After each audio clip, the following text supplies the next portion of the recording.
Hi. ఢిల్లీలో వీధి కుక్కల వ్యవహారం ఇప్పుడు దేశవ్యాప్తంగా చర్చనీయాంశంగా మారింది. కుక్కల బెడద ఎక్కువ కావడంతో సుప్రీంకోర్టు సుమోటోగా తీసుకుని ఇచ్చిన ఆదేశాలు వివాదానికి దారితీశాయి. జంతు ప్రేమికులంతా సుప్రీంకోర్టు ఆదేశాలను తప్పుబడుతున్నారు. వీళ్లకు కొంతమంది సెలబ్రిటీలు మద్దతు పలుకుతున్నారు. అయితే కుక్క కాట్లకు, రేబిస్ మరణాలకు ఎవరు బాధ్యత వహిస్తారనే ప్రశ్నలకు మాత్రం వీళ్లు సమాధానం ఇవ్వట్లేదు. దీంతో ఈ వ్యవహారం ఇప్పుడు హాట్ టాపిక్గా మారింది.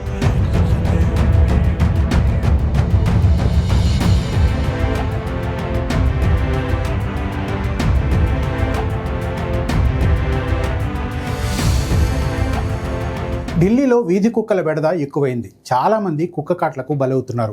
దీంతో ఈ వ్యవహారాన్ని సుప్రీంకోర్టు సుమోటోగా స్వీకరించింది. ఢిల్లీతో పాటు నేషనల్ క్యాపిటల్ రీజియన్ ఎన్సీఆర్ ప్రాంతాల్లో వీధి కుక్కల సమస్య ఎక్కువైంది. ఇక్కడ దాదాపు 10 లక్షల వీధి కుక్కలు ఉన్నాయని అంచనా. వీధి కుక్కల నుంచి ప్రజలను కాపాడేందుకు ఢిల్లీ ప్రభుత్వం అనేక కార్యక్రమాలు చేపడుతోంది.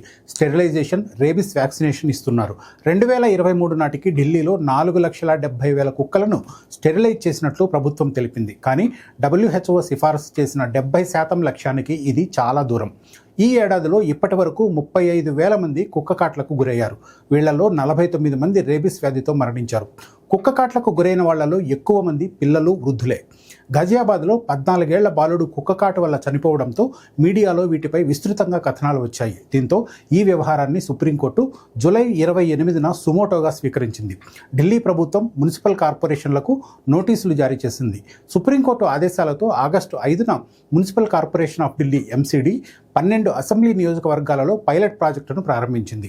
70% కుక్కలను స్టెరిలైజ్, వ్యాక్సినేట్ చేయాలని లక్ష్యంగా పెట్టుకుంది. అయితే షెల్టర్లు లేకపోవడం, నిధుల లేమి, సిబ్బంది కొరత వంటి సమస్యల వల్ల ఈ కార్యక్రమాలు సరిగా అమలు కావడం లేదు. జూలై 28న సుప్రీంకోర్టు వీధి కుక్కల సమస్యను సుమోటోగా స్వీకరించిన తర్వాత కీలక ఆదేశాలు జారీ చేసింది. అయితే ఈ ఆదేశాలు వివాదానికి దారితీశాయి. ఢిల్లీలో వీధి కుక్కల సమస్యపై మీడియాలో కథనాలు వెల్లువెత్తాయి. రెసిడెంట్ వెల్ఫేర్ అసోసియేషన్లు కూడా పెద్ద ఎత్తున ఫిర్యాదులు చేశాయి. ఇదే సమయంలో ఒక బాలుడు రేబిస్ వల్ల చనిపోవడంతో సుప్రీంకోర్టు స్పందించింది. జూలై 28న జస్టిస్ JB పార్థివాలా, R మహదేవన్ల బెంచ్ ఢిల్లీ ప్రభుత్వం MCDలకు నోటీసులు జారీ చేసి అమికస్ క్యూరీని నియమించింది. ఆగస్టు 11న ఢిల్లీ NCRలోని వీధి కుక్కలను 6 నుంచి 8 వారాల్లో షెల్టర్లకు తరలించాలని ఆదేశించింది. వాటిని తిరిగి వీధుల్లోకి విడుదల చేయవద్దని స్పష్టం చేసింది. షెల్టర్లలో ఆహారం, నీరు, వైద్య సంరక్షణ, స్టెరిలైజేషన్, వ్యాక్సినేషన్, CCTV నిఘా ఉండాలని ఆదేశించింది. 24/7 హెల్ప్ లైన్ ఏర్పాటు చేయాలని, కుక్కకాటు ఫిర్యాదులకు 4 గంటల్లో స్పందించాలని తెలిపింది. నిర్లక్ష్యం వహించే మున్సిపల్ అధికారులపై కఠిన చర్యలు తీసుకోవాలని ప్రభుత్వాన్ని ఆదేశించింది. వీధి కుక్కలను షెల్టర్ హోమ్లకు తరలించాలన్న సుప్రీంకోర్టు ఆదేశాలు వివాదానికి కారణమయ్యాయి. దీంతో విచారణ ఆగస్టు 14కు వాయిదా పడింది. ఆగస్టు 11న సుప్రీంకోర్టు ఇచ్చిన ఆదేశాలపై జంతు ప్రేమికులు మండిపడ్డారు. దీంతో ఆగస్టు 14న తదుపరి విచారణ చేపట్టింది Supreme Court. Justice Vikram Nath, Sandeep Mehta, NV Anjaria bench ఈ కేసును విచారించింది. ఢిల్లీ ప్రభుత్వం తరపున సొలిసిటర్ జనరల్ తుషార్ మెహతా వాదనలు వినిపించారు. కొందరు జంతు ప్రేమికులు బహిరంగంగా సానుభూతి చూపిస్తున్నారని, సమస్యను మరింత జటిలం చేస్తున్నారని ఆయన కోర్టు దృష్టికి తీసుకొచ్చారు. కుక్కల దూకుడును స్టెరిలైజేషన్ తగ్గించలేదని, దీనివల్ల రేబిస్ వ్యాప్తిని అరికట్టలేమని వాదించారు. అయితే NGOల తరపున వాదనలు వినిపించిన కపిల్ సిబల్ ఆగస్టు 11న ఇచ్చిన ఆదేశాలపై స్టే విధించాలని కోరారు. ఈ ఆదేశాలు ABC రూల్స్కు విరుద్ధమని, షెల్టర్లలో 10 లక్షల కుక్కలను ఉంచడం అసాధ్యమని వాదించారు. మరోవైపు పెటా ఇండియా కూడా తమ వాదనలను వినిపించింది. ఇది అసాంఘికం, అన్యాయం, చట్టవిరుద్ధం అని విమర్శించింది.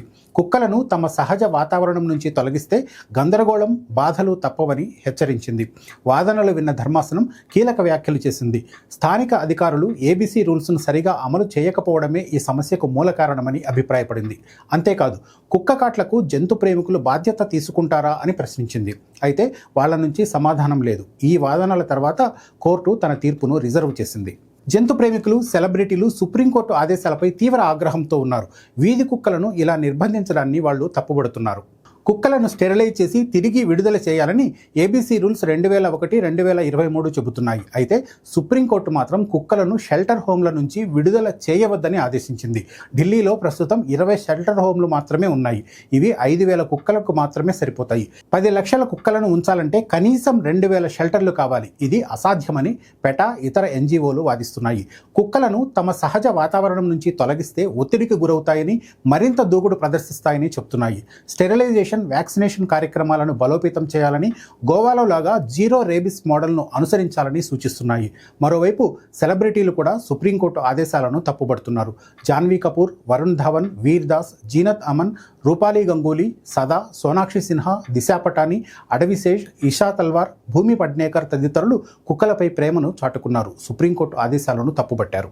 వీధి కుక్కల సమస్య ఢిల్లీకి మాత్రమే పరిమితం కాలేదు. చాలామంది పిల్లలు, వృద్ధులు కుక్కల బారిన పడి ప్రాణాలు కోల్పోయిన ఘటనలు మనం చూసాం. ప్రపంచంలో 36% రేబిస్ మరణాలు ఒక్క భారతదేశంలోనే నమోదవుతూ ఉన్నాయి.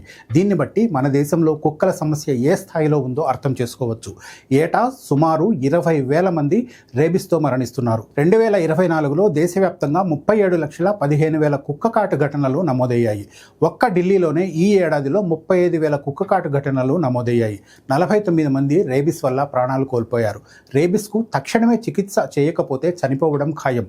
అయితే చాలా ప్రాంతాల్లో రేబిస్ చికిత్సకు అవసరమైన మౌలిక సదుపాయాలు లేవు. అందుకే కుక్కకాటుకు గురైతే చనిపోవడం ఖాయం అనే భయం పట్టుకుంది. కుక్కలపై అవ్యాజమైన ప్రేమ చూపిస్తున్న జంతు ప్రేమికులు కుక్కకాట్లపై మాత్రం నోరు మెదపట్లేదు. దీనికి ఎవరు బాధ్యత వహిస్తారనే దానికి వాళ్ళ దగ్గర సమాధానం లేదు. కుక్కకాట్లకు స్థానిక మున్సిపల్ కార్పొరేషన్లు, ప్రభుత్వ అధికారులే బాధ్యత వహించాలని సుప్రీంకోర్టు స్పష్టం చేసింది. ఏబీసీ రూల్స్ను అమలు చేయడం, కుక్కల జనాభాను నియంత్రించడం, వ్యాక్సినేషన్, స్టెరిలైజేషన్ కార్యక్రమాలను సమర్థవంతంగా నిర్వహించడం వాళ్ళ బాధ్యత అని నొక్కి చెప్పింది. సుప్రీంకోర్టు ఆదేశాలను ఢిల్లీ ప్రభుత్వం స్వాగతించింది. షెల్టర్లను ఏర్పాటు చేస్తామని, 6 వారాల్లో యాక్షన్ ప్లాన్ రూపొందిస్తామని చెప్పారు. ఆరుబయట కుక్కలకు ఆహారం పెట్టడం వల్లే అవి రెచ్చిపోతున్నాయని, అలా ఆహారం పెట్టే వాళ్లపై చర్యలు తీసుకోవాలని కొంతమంది వాదించారు. దీన్ని సొలిసిటర్ జనరల్ కూడా సమర్థించారు. అయితే దీన్ని జంతు ప్రేమికులు తప్పుబడుతున్నారు. కానీ కుక్కకాట్లకు మీరు బాధ్యత వహిస్తారా అన్న సుప్రీంకోర్టు ప్రశ్నలకు మాత్రం జంతు ప్రేమికుల నుంచి సమాధానం రావట్లేదు. దీంతో ఈ అంశంపై తక్షణమే నిర్ణయం తీసుకోవాల్సిన అవసరం ఉందని సుప్రీంకోర్టు అభిప్రాయపడింది. ఢిల్లీలోనే కాదు, దేశవ్యాప్తంగా వీధి కుక్కల సమస్య ఎక్కువైంది. ఓవైపు ప్రజలకు భద్రత కల్పిస్తూనే మరోవైపు జంతు సంక్షేమంపై దృష్టి పెట్టడం అవసరం. నియంత్రిస్తే ఒక సమస్య, నియంత్రించకపోతే మరో సమస్య తలెత్తుతున్నాయి.